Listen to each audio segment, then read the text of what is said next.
Pues bienvenidos a Cambio de Armario, en un segundo jueves que juntamos un espacio de diálogo.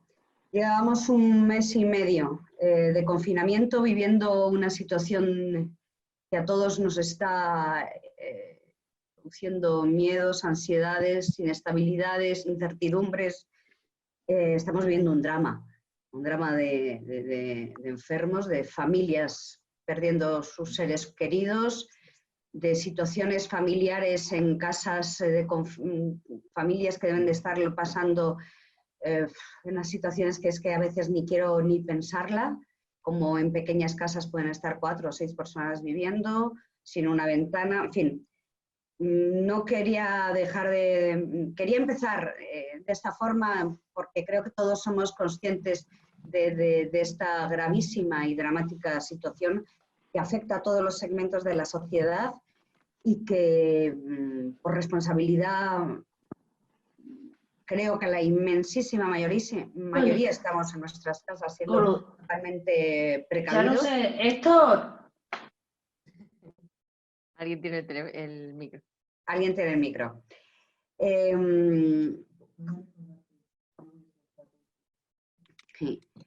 José me comenta que recuerde a los que estáis que estaréis silenciados, que a través del chat podéis hacer cualquier comentario, cualquier pregunta y que al final pues abriremos el micrófono para el que quiera comentar cualquier cosa.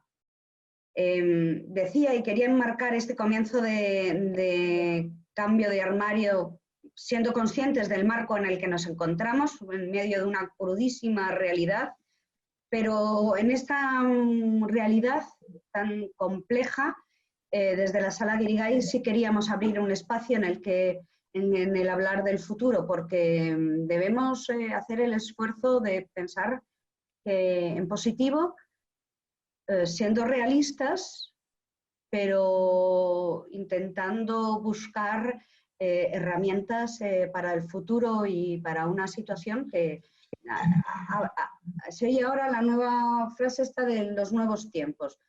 Esto de los nuevos tiempos realmente me da un poco de miedo, ¿no? No sé muy bien a qué se refiere. Pero bueno, en esta situación tan cruda, este espacio de diálogo que nos ayude a reflexionar qué puede aportar un espacio cultural como la Sala Guirigay en un territorio rural con unas condicionantes que son muy diferentes a si estuviéramos en Madrid o en cualquier otra capital. Hoy hemos invitado a Carlos Delgado y a Elena Calleiro. Carlos Delgado es periodista. Yo le conocimos al principio de llegar aquí como trabajabas en la radio, en la SER, en Zafra. Tuvimos enseguida mucho feeling, enseguida empezaste a colaborar con Guirigay. Es miembro de La Oveja Negra, de la compañía amateur de Zafra, y como La Oveja Negra ha colaborado muchísimo con Guirigay en las actividades, poniendo sus espectáculos. Ha sido parte, junto con los miembros de La Oveja Negra, fundamental en los momentos complejos de Guirigay y también ha sido una parte fundamental en los momentos de éxito y de vinos y risas de Guirigay, que también los hemos tenido. Y que también ha trabajado en la gestión en la oficina, por lo tanto yo creo que conoce Guirigay muy bien y es usuario habitual de la sala. Carlos, hola, gracias por estar aquí. ¿Cómo estás? Porque además de todo esto que te he dicho, eres el alcalde de Valverde de Burguillos. ¿Cómo estás viviendo como alcalde desde Valverde esta situación? Muy bueno, buenas tardes y primero muchísimas gracias por contar conmigo. Lógicamente para mí es un placer. No hace falta que me silbe. No, con que me hagas chas, yo voy de momento sí o sí. O sea, y bueno, la verdad es que es una situación, como has dicho, muy compleja por la que no hemos pasado nunca y por tanto, pues viviéndola día a día. Esto no es algo que podamos asumir ni que podamos afrontar con grandes miras, ni siquiera como a medio plazo. Esto es un corto plazo como nunca antes habíamos vivido. y con esa sensación de no saber qué pasará mañana. Así lo vivimos, y más en este caso en un pueblo tan pequeñito como el nuestro, somos apenas 300 habitantes, y haciendo todo lo máximo y todo lo que sea necesario para que no se viva de una manera drástica y además, por supuesto, que no se contagie nadie, que eso sí que sería un gravísimo problema, más aún teniendo en cuenta que la población de pueblos tan pequeños supera considerablemente los 70, 70 y tantos años. También nos acompañan en este diálogo de cambio de armario Elena Calleiro, que he conocido hace poquito y que ha sido realmente un placer enorme. Elena es juripolitóloga, es técnica de cooperación al desarrollo e igualdad de género y es una activista feminista. Y además me consta que lo es porque ha revolucionado el sector feminista santeño. ¿Me permitís esta pequeña broma? Ha estado en Sevilla 9 años, ha pasado un año en Centroamérica y por decisión propia ha vuelto a Los Santos de Maimona porque quiere quedarse y quiere desarrollarse profesionalmente desde Los Santos de Maimona. Bienvenida, Elena. Hola, muchas gracias. Mario. Hemos revolucionado, ¿eh? ¿Perdón? Hemos revolucionado. No yo sola, lo hemos hecho todas. Lo hemos hecho todas, eso sí es verdad. ¿Dónde te ha pillado y qué tenías entre las manos? Antes de cuando llega el estado de alarma, ¿dónde estás y qué tenías entre las manos?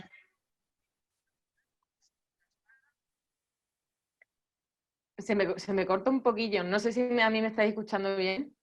Sí, sí te escuchamos, sí, vale. Te escuchamos. Sí.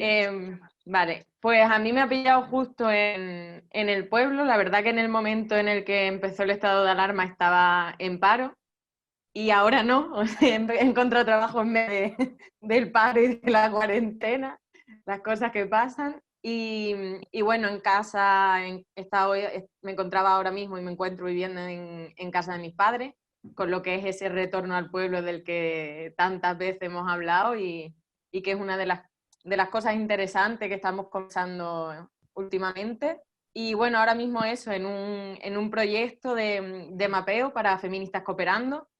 Y bueno, muy contenta también con varios proyectos que están saliendo por ahí, ¿no? Con algunas compañeras que están conectadas, con María, con Bernardo, con Nieve, que también está conectada. Y ahí intentando hacer proyectos desde lo rural y desde lo feminista.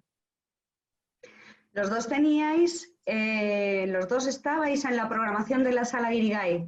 Carlos, como la oveja negra, volvían a retomar un espectáculo. De hecho, el escenario se ha quedado con todos los bártulos, elementos, atrezo, luces puestas y se ha puesto ahí, vamos, que podríamos ir en este momento y hacerlo. Y Elena tenía prevista un proyecto que luego tal vez no sabes un poco de él para inaugurar una exposición. Mi primera pregunta, y os dejo que ya habléis entre vosotros si queréis, es ¿qué creéis que en este panorama, no en este inmediato en el que estamos en el confinamiento, pero sí en septiembre, puede ofrecer un espacio cultural? ¿Qué puede ofrecer la cultura y el arte en una situación de crisis y en una situación de desequilibrio emocional, social, económico? Que empiece quien quiera. ¿Elena? Elena. Pues yo le he estado dando vueltas un poco también porque estuve presente en el otro día con Laura y con Ciro y hubo como varias pinceladas y varias cosas de las que hablamos que me calaron hondo y que además estaban bastante en la línea de lo que yo pienso, ¿no?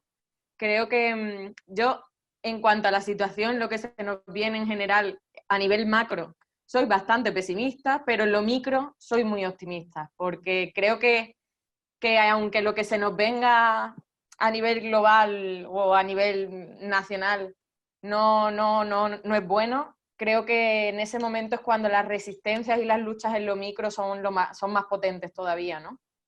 Entonces, por ahí tengo optimismo, ¿no? Creo que puede ser un momento de afianzar y de empoderar las redes y los elementos que tenemos alrededor en la cultura de aquí, de los santos, ¿no? O de la región. Y hubo una de las cosas que hablamos el otro día sobre, bueno, que la cultura tenía que ser una cultura viva, ¿no? Para mí, aparte de viva, le pondría transformadora. Para mí es muy importante que la cultura transforme a todas las personas, ¿no? Para eso hay que contar con las personas, hay que contar con las herramientas y hay que democratizarlas, liberalizarlas, pero bueno, quizás es el momento de empezar a reflexionar sobre qué es lo que tenemos encima de la mesa y cómo podemos hacer que transforme la realidad en la que nos vamos a empezar a encontrar ya mismo. Bueno, vamos, la historia lo dice, en los momentos más críticos siempre la cultura ha tenido un papel más que relevante, siempre ha sido el motor inicial en el que de alguna manera ha servido para cambiar mentalidades y para cambiar sistemas. Y siendo quizá, no sé si más pesimista que Elena, mucho me temo que a la sociedad en general esta crisis va a cambiarla más bien poco. Va a cambiarla más bien poco porque, por lo que se está viendo al final, venimos desde hace muchos años de un individualismo obsesivo, a mi juicio, en el que lo que más importa, o casi para algunos, lo que único importa es yo y lo que yo tenga entre manos. Y ojalá sí que esta crisis nos ayude a pensar más en el que tenemos al lado, al que tenemos relativamente cerca, y nos ayude a salir de todo esto y de todas las crisis que vengan posteriormente, independientemente de que no sean tan grandes como esta, de una manera colectiva. Por suerte, por desgracia, desde hace por lo menos unos 50 años aproximadamente, en nuestro país no hemos estado acostumbrados a convivir o a luchar, a hacer frente común contra algo. Hasta ahora, hasta este momento. Hemos estado sentados en nuestros amplios sillones, bebiendo el mejor vino, como se suele decir, comiendo las mejores viandas, y ahora nos ha tocado lo duro. Y creo que la única fórmula de salir de esto es en conjunto. Y en conjunto, la cultura tiene un papel fundamental. Y además, no solo para las generaciones que estamos viviendo más de cerca o nos ha tocado vivir más in situ esta crisis, sino, por supuesto, para las generaciones venideras.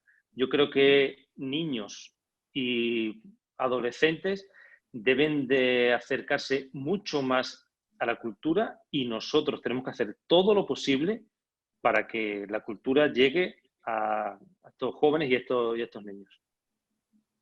Pero vale cualquier cultura, quiero decir que la cultura debe cambiar, o habéis dicho, tiene que provocar un cambio de mentalidades. ¿De qué forma los espacios culturales podemos ofrecer desde qué perspectivas?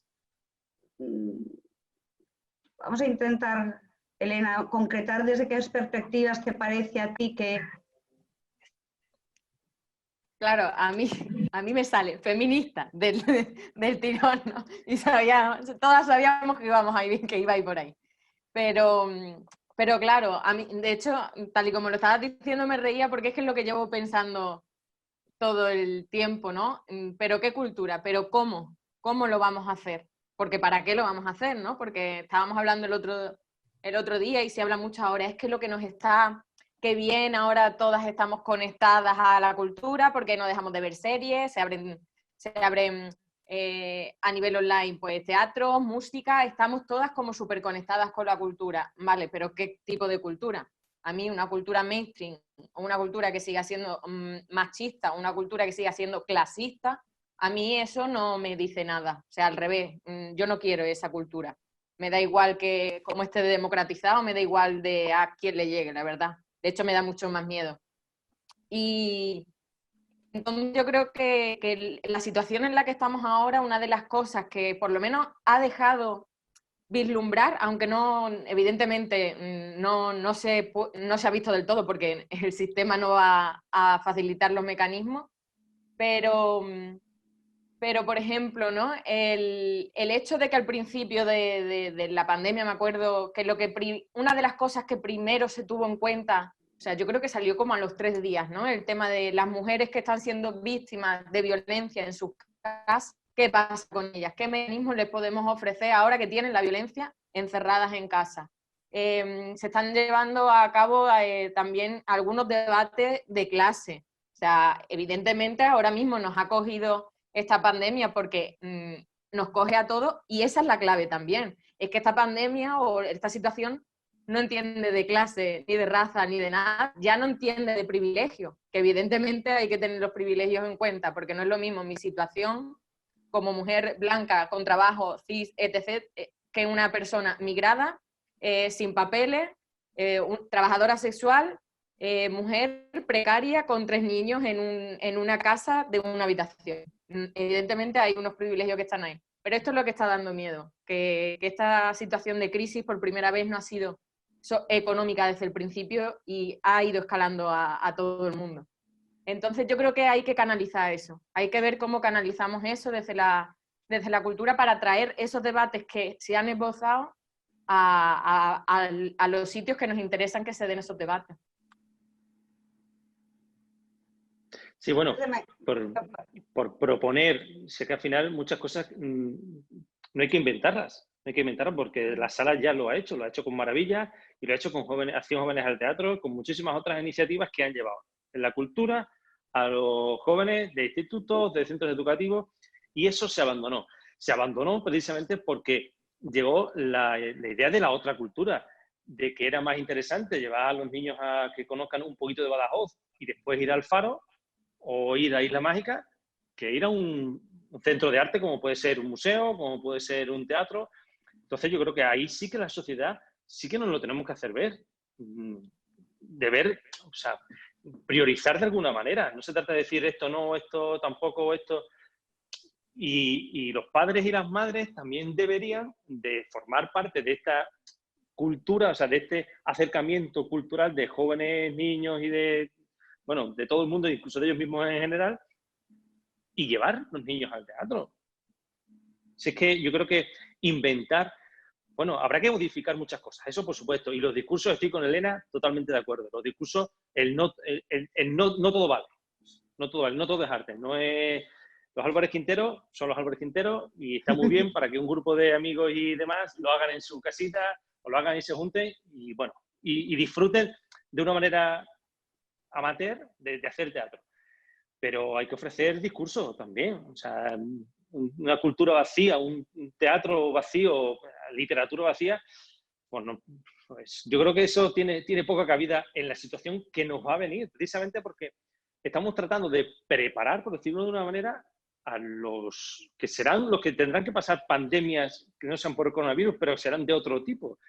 Y claro, yo ahí sí que en mi generación, en generaciones anteriores y posteriores más o menos, sí que denoto bastantes problemas, sobre todo a la hora de afrontar ese tipo de cosas, porque nos conformamos con tener Netflix en casa.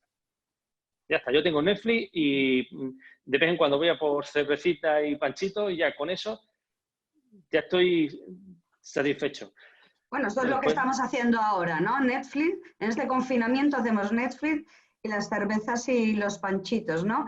Me pasaban el otro día una imagen que decía la cultura es salud.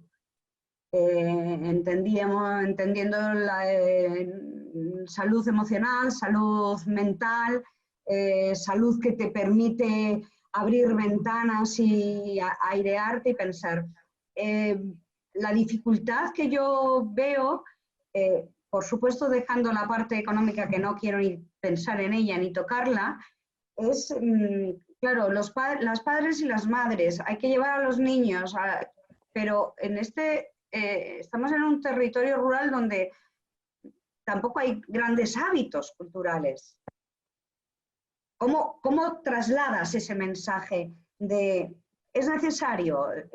No es un lujo y además todos los ciudadanos y ciudadanos tenemos derecho, más si es la infancia, a acercarnos a la cultura y al arte. ¿Cómo trasladar ese mensaje?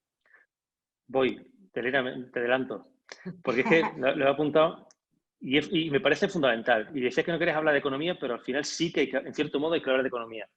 Y una de las cosas de lo que hacía ahora, cómo se explica, cómo se llega, hace 3 meses, 4 meses aproximadamente, el 90% de la población seguro que no prestaba atención al hecho de que ir a un médico era gratuito, que invertir en sanidad era importante.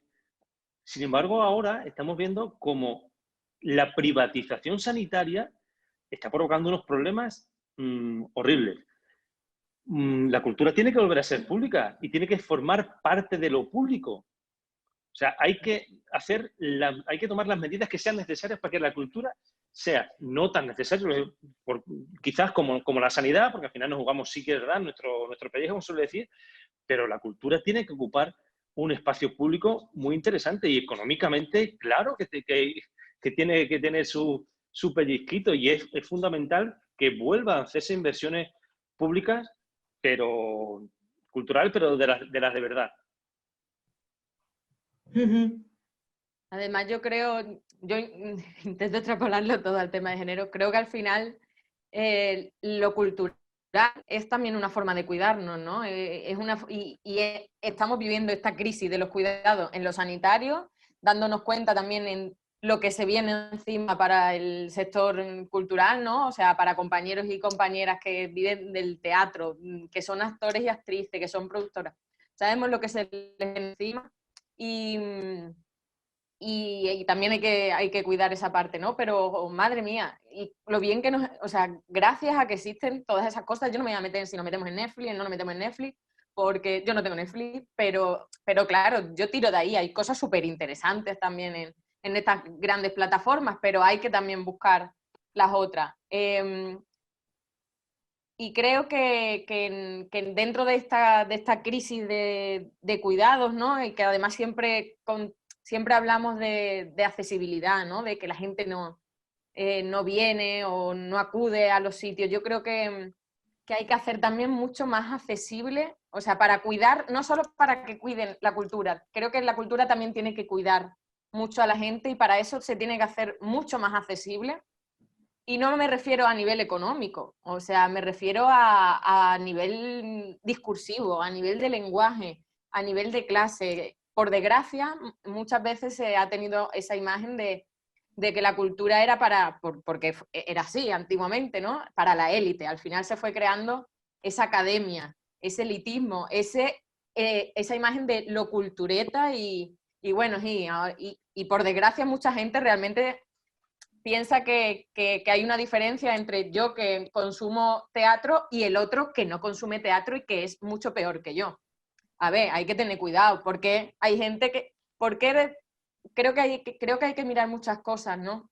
Creo que una de las herramientas, por ejemplo, ¿no? que se me ocurre a mí y que sí que he visto la accesibilidad que tiene eran pues teatros sociales, teatros populares. ¿Por qué? Porque hablan con un lenguaje que la gente entiende, porque habla de las problemáticas que la gente quiere escuchar y de lo que quiere ver y para las cosas para las que necesita solución en el momento. O sea, evidentemente tenemos que seguir trayendo la cultura literaria, la cultura teatral, pero es que ahora mismo también nos tenemos que adaptar un poco a que estamos acostumbradas al consumo rápido y a la gente le preocupa, por desgracia, sí, nos han hecho individualistas y nos preocupa el aquí y el ahora. Pero si seguimos creyendo que trayendo solo a grandes literatos del siglo XVII vamos a acercar la cultura a la gente y la gente va a venir a consumir esa cultura, creo que nos estamos equivocando bastante. Creo que tenemos que empezar a bajar de la academia y de las clases que nos hemos ido creando, sean superiores o no, para hablar de que hay que cuidar también a la gente de una forma horizontal, de que hay que compartir las herramientas y que hay que democratizar también las herramientas, el teatro y la cultura. Y me callo ya. Mira, yo una propuesta al hilo de lo que hice yo, como se trata de ofreceros propuestas y de democratizar la cultura, es algo que hacéis en la sala, por lo menos con la oveja y con algunos de los que vamos habitualmente. Nosotros estamos deseando que vaya a Teatro del Norte. Y os proponemos a la propia sala que hagáis todo lo posible para que vaya a la sala de Teatro del Norte con Etelvino. Eso es una forma de democratizar la cultura. Pedir, hablar como hacéis vosotros, hablar con el público objetivo y decir, oye, ¿qué os parece? Aunque ¿no? Nosotros ya nos conocemos y aunque no nos preguntéis, os vamos a decir, oye, nos apetece esto, hemos visto otro. Eso es Esto que dices, lo que dice Elena tiene sus riesgos. Yo no sé si estoy muy de acuerdo con lo que estás diciendo. Yo creo que sí, pero a lo mejor desde otra perspectiva. Porque Teatro del Norte, que dice Carlos, Etelvino Vázquez, es uno de los grandes conocedores de Lorca, que no es el autor del siglo XVI, pero es Federico García Lorca. Federico García Lorca es alguien que no puede llegar no es teatro popular, que puede llegar a toda la ciudadanía, porque es un autor conocido o porque es Lorca. ¿Dónde pones el nivel de este autor sí porque es más, habla más sencillote, o Lorca no, o Lope de Vega tampoco porque... Yo para mí es si dejamos la obra, o sea, si dejamos la obra ahí y se entiende, pues a lo mejor está bien, pero creo que tenemos que empezar también a darle el momento a colectivizar la reflexión que deja el ver una obra.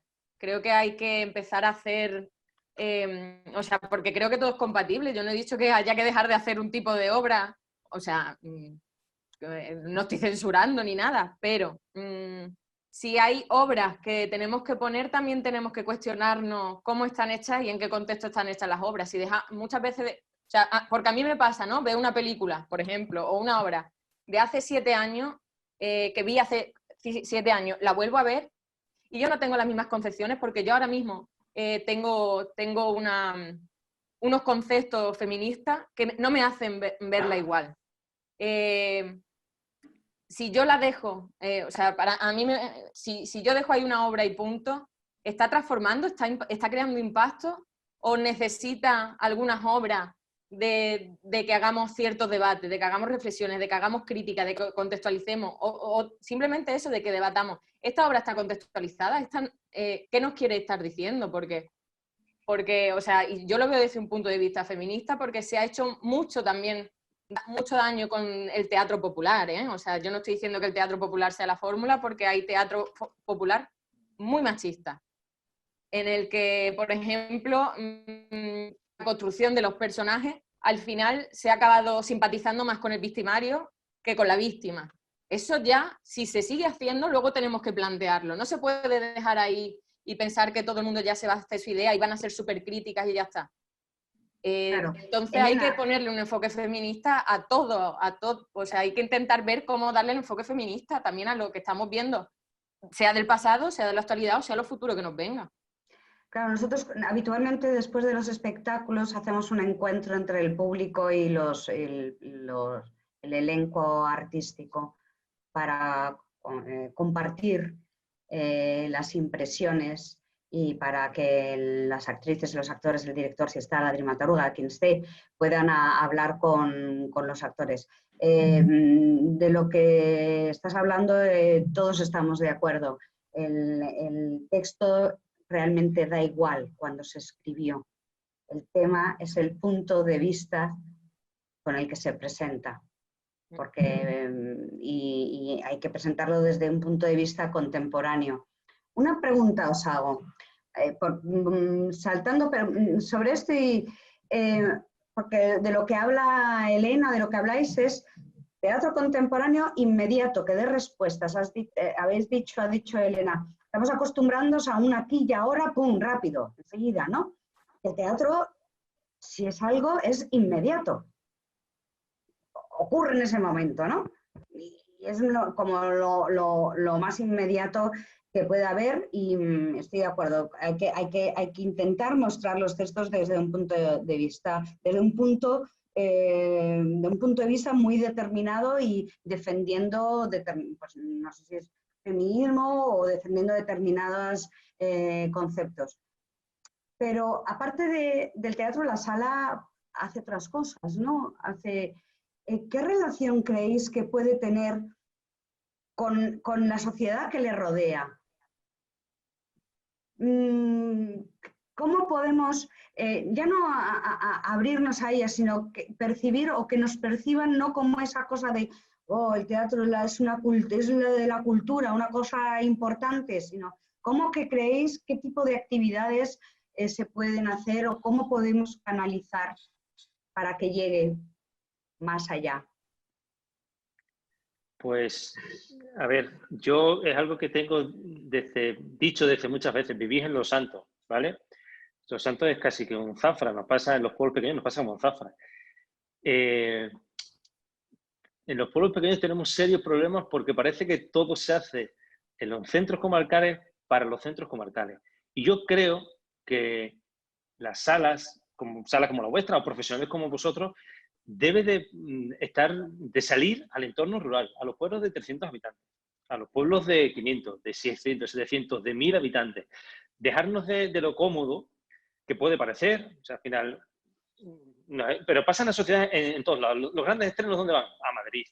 Primero Madrid, después Mérida, después... Y a lo mejor no estaría mal que la cultura, porque es posible que en Zafra haya 300 habitantes. Digo Zafra porque es la cabecera de comarca que tenemos aquí. Haya 300 personas, 300 butacas en un teatro. Eso supone un tanto por ciento muy escaso de lo que es la población de Zafra. Pero es posible que en un pueblo como Valverde, como Atalaya, como Alconera, vayan 150 y sea un 50% de la población. O sea, se esté acercando la cultura a un 50%, un 75%, un 80%, o casi me atrevería a decir en pueblos pequeños que son muy participativos, como en el caso del mío, a un 80, un 90% de la población. Entonces yo creo que la sala, yo pediría a la sala, a partir de septiembre, que saliera a los pueblos. ¿Cuál es el problema que nos encontramos? El de siempre, la economía. Que claro, lo mejor es, al final, hay un espacio preparado en Los Santos que está más a vuestra mano, entonces los pueblos quizás no tengan esas facilidades. Pero sí que se pueden hacer pequeñas cositas, talleres con personas adultas, adolescentes, más pequeñitos, y que de alguna manera salgamos del espacio escénico, como es decir, del teatro. Por otro lado, y volviendo a la anterior conversación, yo creo que cómo se soluciona si ponemos teatro más moderno, ponemos a Lorca o ponemos a... Yo creo que es muy sencillo, que haya profesionales que sean los que programen y los que decidan lo que hay que sacar. Yo te puedo decir que en los pueblos de Extremadura el 90% de las programaciones que se hagan culturales del tipo que sea para el Día del Libro, sea para hacer teatro, sea para el verano, las hace gente que tiene un contrato a lo mejor de 6 meses, 12 meses, que dejará de trabajar en ese y que serán de un perfil que quizás no tenga nada que ver con la cultura. Por suerte, desde hace tiempo, en Valverde por lo menos tenemos una gestora cultural que se dedica a ese tipo de cosas. Entonces, pues quieras o no, te abre los ojos de una manera, pero sí que es cierto que hay que poner a profesionales en centros culturales en los que queramos ofrecer algo profesional, ni más ni menos. Teatros, bibliotecas, a nadie se le ocurre que una biblioteca la lleve una persona que ha estudiado jardinería, por mucho que le guste leer. Al final no se trata de que le guste, sino que al final te tenga que tener unos conocimientos para llevar esa. Igual que a mí, yo soy periodista, pero a mí me ponen al frente de una biblioteca y al día siguiente te puedo decir que están mezclados los del siglo XVII con los de teatro con los de historia. Entonces, sí que creo que una fórmula es profesionales a los centros culturales y, por otro lado, que la cultura llegue a los pueblos, que los centros de teatro salgáis a lo rural. Decía, voy a leeros, tenemos muchísimos chats y voy a leer algunas cosas. Esto me ha recordado que Laura Vitela, que participó el jueves pasado, también dijo algo así como quería que saliera el carromato. Volviera a la barraca. Que volviera el carromato. Tenemos muchos, voy a leer alguno.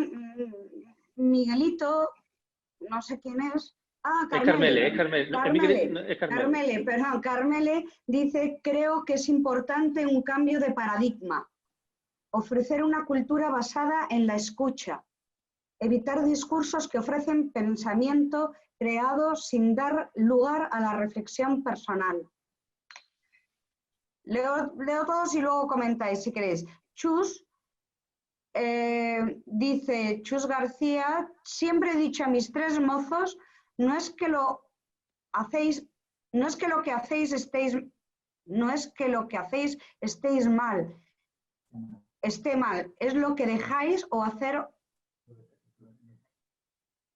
Sí, no soy capaz de leer esto, lo siento mucho, Chus, no acabo de entenderlo y no lo puedo leer. Francisco Blanco, hola Francisco, dice, a mí como profesional de la cultura me preocupa mucho cómo vamos a hacer esta desescalada, qué podemos hacer y cómo vamos a volver al teatro, cómo podemos reinventarnos y alinearnos con las tecnologías, que parece ser que no nos queda otra. No dejo de darle vueltas al igual que el resto de compañeros. Lucille Cubert pregunta, ¿hacéis consumir cultura? Bueno, creo que tenemos, Chus vuelve a decir, sean obras del siglo XVII, contemporáneas o experimentales, la esencia es que podamos reconocernos, identificarnos y emocionarnos o reírnos de nosotras mismas, porque los conflictos de la especie humana no cambian tanto. Me gustaría volver para hablar de el importante un cambio de paradigma, ofrecer una cultura basada en la escucha. Es bonito eso, ¿no? Y al final es de lo que por lo menos intentamos hablar siempre, o bueno, a mí me recuerda mucho al enfoque feminista, ¿no? Y a lo que intentamos saber primero, no imponer desde las posiciones de poder qué es lo que creemos que le viene bien a la sociedad, sino primero escuchar qué es lo que necesita y después a partir de ahí empezar a actuar, ¿no? Está leyendo algunos comentarios, voy a contestar por alusiones. O sea, yo en ningún momento he dicho que haya que bajar el nivel del lenguaje porque la gente sea tonta, para nada, vamos. O sea, yo lo que digo es que todos y todas nos tenemos que situar también en nuestros contextos. A mí de nada me vale hablar de enfoque feminista o de un enfoque de interseccionalidad si luego no lo aplico. Si yo no me sitúo y yo realmente no estoy siendo consciente de que soy una mujer, además, yo soy universitaria, blanca, con una situación, con un pasaporte porque yo tengo un DNI español porque estoy en mi país de origen, no soy una persona migrante, con un altavoz como es este, por ejemplo. A mí me están escuchando ahora mismo 11 personas y yo no soy consciente y me hago cargo de eso. Es muy difícil que yo aplique enfoques feministas o enfoques interseccionales. O lo voy a aplicar con unos sesgos muy grandes, porque no le voy a aplicar ni los sesgos de raza, ni los sesgos de clase, ni los capacitistas, ni los de edad, ni ninguno. Entonces, tenemos que empezar, cuando me refiero a democratización, me refiero a que llegue a todas las personas, tengan la capacidad, tengan un lenguaje o tengan otro. Yo no estoy hablando de que la gente sea más tonta o menos tonta y mucho menos por nivel de estudio, pero evidentemente tenemos experiencias distintas y tenemos contextos muy distintos. ¿Qué personas acuden a los teatros? ¿Qué personas acuden? ¿Acuden todas las que queremos? O, como decíamos el otro día, acuden las 200 de siempre. ¿Qué pasa con las otras 8.200 de los santos? ¿Cómo les estamos tratando? ¿Como que no quieren venir? ¿O es que a lo mejor no les estamos dando los estímulos que necesitan o las problemáticas de las que quieren hablar? ¿O qué es lo que está pasando? Si no nos planteamos esto desde una crítica y desde una autocrítica, no vamos a llegar nunca. Y yo creo que parte de salir de los teatros es llegar a esa gente. Pero hay que también mirar los modos, no solo si es espacio abierto o espacio cerrado. Hay que mirar las formas. Leía por ahí, creo que era Fernando que decía de acercar el teatro, en este caso, a espacios alternativos, llámese teatro, llámese lectura, sea como sea. Quiero recordar que entre doblados, la obra de teatro que íbamos a hacer en la sala 2 días antes de que se decretara el estado de alarma, surgió por un proyecto europeo para hacer teatro en un doblado. Soberano, como dicen en Andalucía, en un doblado. O sea, que sí, que hay que cambiar, hay que buscar escenarios nuevos. Y cosas interesantes, se habló la semana pasada y me tuve que salir antes, entonces no pude decirlo, pero Laura, los cuentos de la abuela Pepa que se hablaron son cosas distintas que se pueden hacer. Yo he colaborado con los cuentos de la abuela Pepa y disfruté una auténtica barbaridad. Disfruté una barbaridad viendo como los más pequeñitos de la casa pues eran los que llevaban la cultura a sus padres y a sus madres. Se pueden hacer cosas distintas, por supuesto. Y a mí, hablando de eso, se me acaba de venir el ejemplo, por ejemplo, yo estuve en Sevilla... Disculpadme un momentito. Sí, estuve en Sevilla participando en un laboratorio de teatro social. Por si alguien no lo conoce, ¿no? Basado en la teoría de Augusto Boal, es un teatro transformativo que rompe con la cuarta pared y que además permite la interactuación todo el rato con el público, mostrando una problemática y haciendo que el público participe para aportar soluciones. A mí me parece una herramienta bestial, o sea, para mí es que a mí me apasiona y creo que permite esa interactuación que a lo mejor está faltando. O sea, que sí, que tenemos esa interactuación después con el público, pero... Un momento, Elena. Perdón, Elena, ha habido un pequeño... Esto último, si puede repetir, perdona. Que es una forma de acercar no solo el teatro, sino que la gente que el teatro atrape a la gente, el hacerles participar de esa forma. A mí me gustó mucho porque en la obra cuando las estuvimos haciendo en Sevilla, participó muchísima gente, o sea, muchísima gente tenía algo que... Cuando planteábamos las soluciones, cuando llegaba la hora de aportar las soluciones, muchísima gente, o sea, estoy hablando de que una obra de, pues yo qué sé, el teatro social es que es complejo, ¿no? Pero a lo mejor 20 personas distintas subieron al escenario por solución. Y eso a mí me pareció bestial, distintas soluciones. Luego hay que ir viendo cómo funcionan, cómo no funcionan. Pero nuevas herramientas como esta, que como decía Carlos, ya existen, no tenemos que inventar nada, están ahí, podemos intentar plantear cómo podemos cogerlas y cómo poder adaptarlas a lo que ahora mismo estamos viendo. Comenta Antonio, que a mí me parece interesante, que dice, creo que me alejo enormemente de lo teatral. Sería interesante realizar una serie de charlas que se acercasen a las dudas de los ciudadanos. ¿Sería la sala un lugar indicado para llevarlas a cabo? Charlas sobre prevención, charlas sobre salud, la propia repercusión en la salud de hacer teatro. Yo estoy intentando pensar, como dice Francisco Blanco, mi colega, va a ser muy difícil volver al teatro por ahora, al escenario, pero intentando cómo reprogramar en la sala actividades de implicación. Y creo, Antonio, que sí es posible. Creo que es una cosa a plantear, como otras veces hemos hecho desde la sala actividades, y creo que hay, yo desde la sala haría, y cambio de armario también sirve para hacer esa demanda a esa comunidad creativa que tenemos en torno de la sala. Hago un salto. Recuerdo en el 2009, con esta crisis horribilis que pasamos, que no tiene nada que ver con esta, pero era una crisis económica tremenda, cuando un día llamaron al timbre Paco Vizcaíno de la Oveja Negra y dijo, ¿qué es lo que hay que hacer? La sala Guirigay en aquel momento salió a flote porque hubo una serie de personas, aparte de la oveja, hubo mucha gente en torno a la sala que estuvieron ahí proponiendo, haciendo, y eran cosas, Antonio, del estilo de no hemos colaborado con Ataque de Extremadura, se colaboró también, bueno, con Zafra Violeta se ha colaborado, en Los Santos se hizo un proyecto Huellas de la Memoria con un proyecto también europeo que duró durante 2 años, intervinieron muchísima gente. Se hicieron otro tipo de actividades ligadas a la ciudadanía.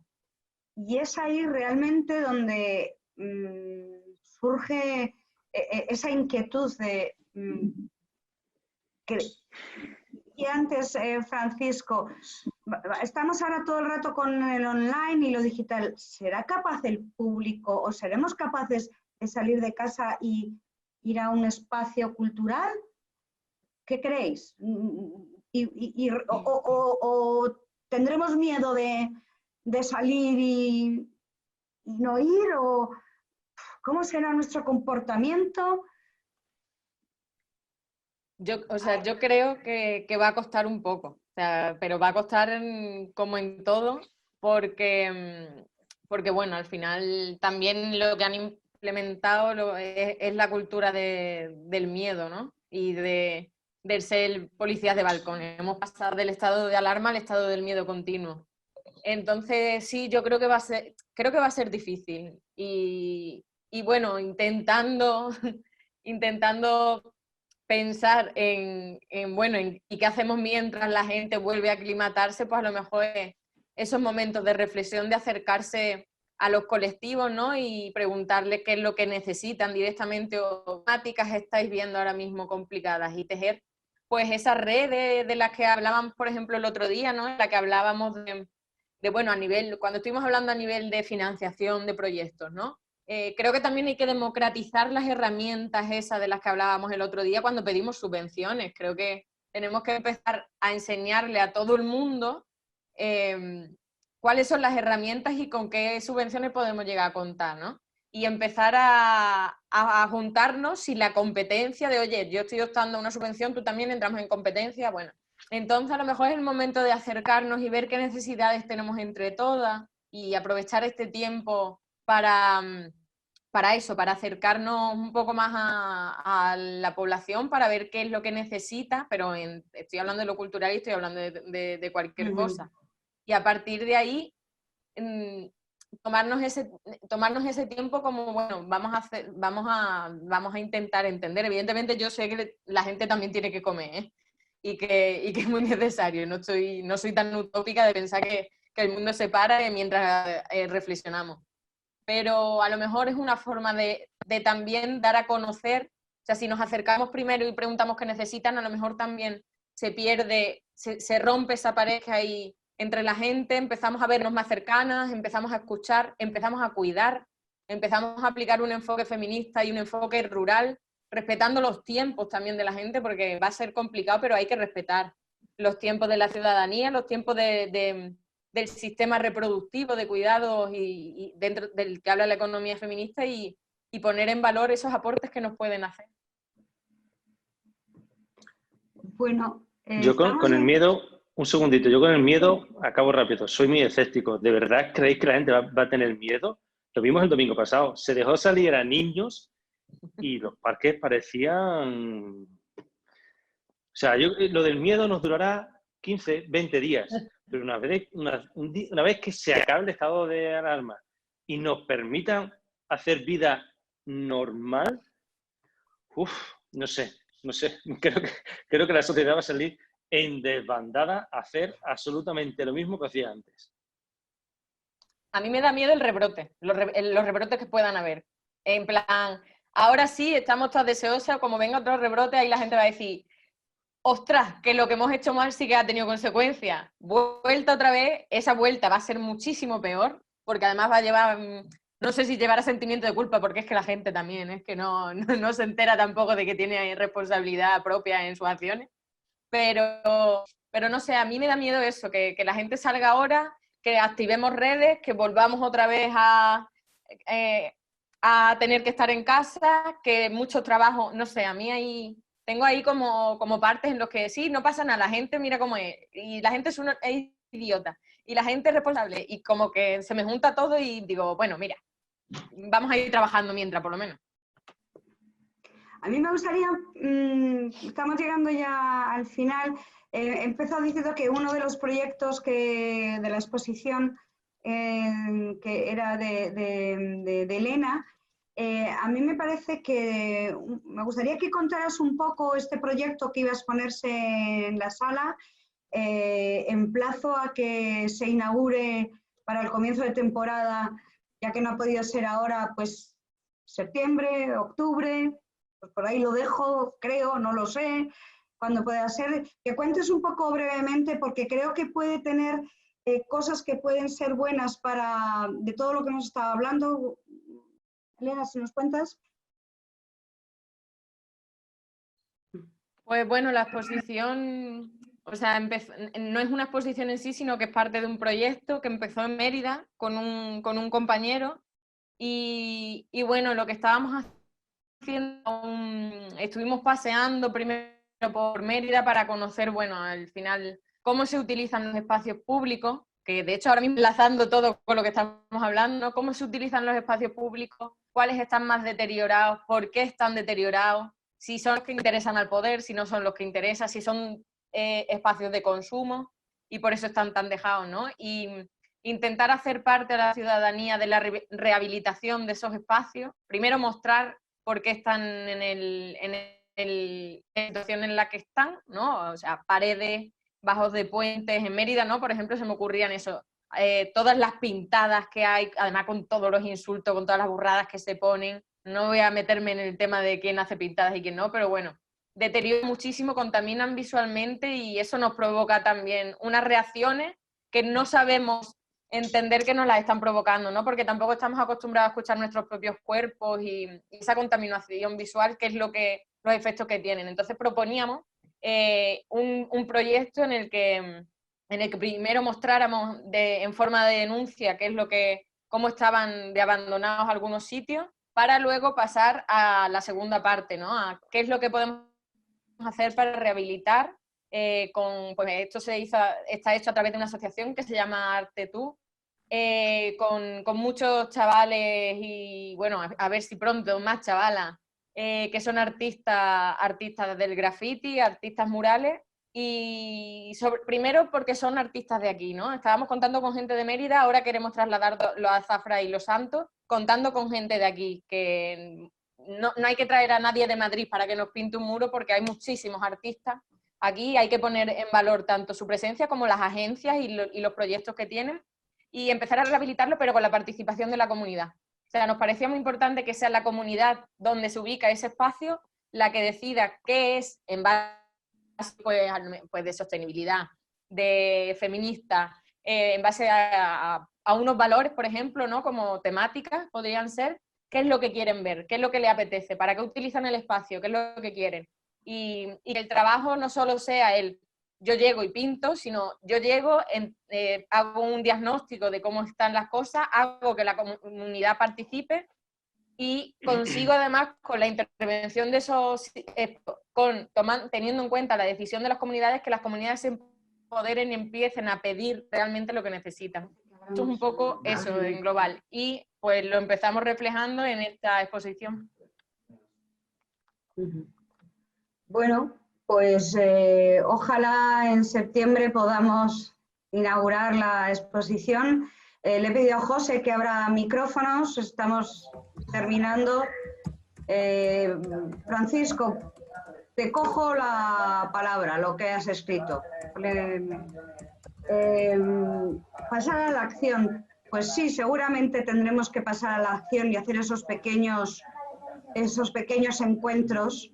Ha sido muy interesante esos pequeños encuentros que nos permitan hacer charlas o pequeños espectáculos, volver a empezar escuchando mucho al público, como decía Elena, con esas preguntas directas. La reflexión creo que es fundamental y crear estas redes. No sé si alguno quiere decir algo más. Una para Elena, una aportación para Elena. Dime. Me ha encantado el proyecto. ¿Dónde está? Lo único que al final ha llevado la línea evolutiva que yo estoy tratando de romper desde hace muchísimo tiempo. Es decir, Madrid, Mérida, Los Santos, Zafra y después a los pueblos. Sáltate Los Santos, sáltate Zafra y vete a un pueblo directamente. Sáltate, o sea, sáltalo ya. Vamos a eliminar esa barrera ya y fuera. Yo mi propuesta. Nosotras encantados. Lo que pasa que, como somos de Zafra y de Los Santos, las dos personas que lo estábamos llevando, pues dijimos, empezamos por lo nuestro y si sale, y a ver cómo sale, que aquí por lo menos tenemos el recurso humano de conocer a la gente. Pero la verdad que si esto sale en pueblo y se va más allá, ojalá vamos. O sea, yo es a lo que iría. Así que ya me presentaré en el Ayuntamiento de Valverde con el proyecto en la mano. Claro, eso es lo que tenés que aprovechar. Que en Valverde te están ofreciendo que hay espacios públicos que se pueden utilizar. Así que ya iremos. Y muchos otros pueblos, sí, pero bueno. Eso.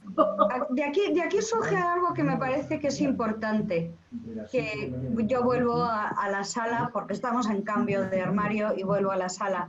Y habéis dicho al principio que la sala tiene que salir. Claro, tiene que salir de la mano de alguien. Quiero decir que yo no puedo salir a Valverde de Burguillos o a Fregenal, o a, no sé, a Zaínos, a cualquier otro sitio, ir. A lo mejor, Carlos, como alcalde, te cojo a una palabra y podemos establecer algún tipo de proyecto en el que yo creo que primero tiene que estar la idea, la intención, las ganas de hacerlo y el contenido, en base a todo lo que hemos dicho. Y creo que tenemos ya un proyecto. Yo me apunto, Magda. Vale. Yo creo que sí, que establecer... Ya había un proyecto que teníamos desde la sala, ¿no? Que tenía José, que le tengo aquí al lado y me hace señas. Pero, bueno, muchas gracias, porque yo creo que esta generosidad que tenemos de hablar y decir que yo ofrezco, de que hay que salir, de que tenemos que hablar, escuchar, todo eso tenemos que hacer el esfuerzo de mantenerla. ¿Carmele quiere decir? Ah, no, Carmele se va. Que me tengo que ir. Besitos, que me ha encantado la charla, ha sido enriquecedora. Gracias, Carmele. Adiós. Bueno, pues muchas gracias. Creo que ha quedado grabada, la colgaremos y la compartiremos. Y os emplazo al jueves que viene, que ya estaremos en mayo. Otro día a cambio de armario. Tener mucha paciencia estas semanas, que estamos llegando al final y llegaremos sanos. Muchas gracias, un beso muy fuerte. Besos. Muchas gracias. Adiós. Luego. Adiós. Besos.